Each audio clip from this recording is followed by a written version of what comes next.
So hello guys, नमस्कार, प्रणाम, स्वागत बा आप सबके हमारा एक नया ब्लॉग में।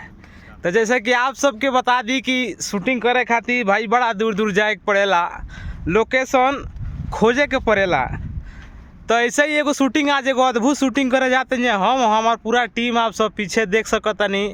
और ये हमनी के शूटिंग के कुछ सामान और ये रंबल मतलब कि रेत में हमनी के चल जाए बन जा, आप सब देख सकतनी। चलते भैया ऊँट के माजरा में, और आप सभी के एक बहुत ही अद्भुत वीडियो देखे के मिली, बहुत ही फनी अंदाज में, जौन कि ऊँट के माजरा में हमनी के जात नहीं जा और चल दिले बनी जा, पूरा टीम हमार चल दिले बा। तो चल तनी आप सभी के दिखाओ तनी कि ऊँट के माजरा में कैसे शूटिंग हुई और कैसे शूटिंग करे के बा। तो आप सब बने रहे ब्लॉग में, ब्लॉग बहुत ही शानदार होके वाला बा। तो चल तनी और डायरेक्ट मिले तनी आप सभी के ऊँट के माजरा में। ऊँट कैसन होला सन आप सबके दुबई के दिखाए, और ऊँट वाकई में माजरा कैसन होला ये आप सबके भी दिखाए। तो चली बन रहे ब्लॉग में। देख सकता भैया, ये है यहाँ के रंबल, जौन कि यहाँ के रेत कहल जाला। एकदम मैं जूता भांस जाता, एने पूरा टीम एकदम गढ़ा गुच्छी फानते चल दिले भी एकदम माजरा के तरफ। है कुंज बिहारी हाय बोला तड़न, और शाम एने हो गई बा। और ये कुछ नज़ारा है आप सब देख सकतनी, पूरा एकदम पहाड़ के तरह एने रेत बा, रंबल बा, और यही रंबल के बीच में एगो माजरा बा, जौन कि काफ़ी सारा ऊँट आप सभी के देखे के मिली। तो ब्लॉग में बना रहब, चल तनी जा।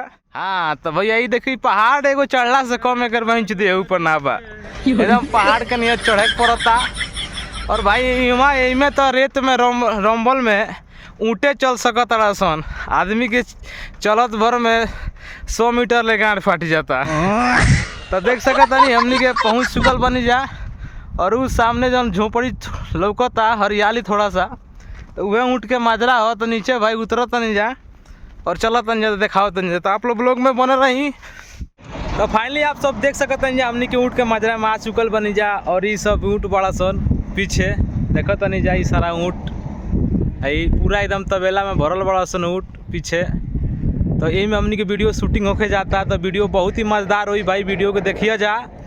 और भैया अपना वीडियो को प्यार सपोर्ट बनाई जा, काहे कि बड़ा दूर दूर हमनी के आके रूम छोड़ के और वीडियो बनाने जाए। तो प्लीज़ रिक्वेस्ट बा आप सबके वीडियो को पूरा देखिए जा, और वीडियो आप सभी के बीडी कॉमेडी दुबई यूट्यूब चैनल पे देखे के मिली।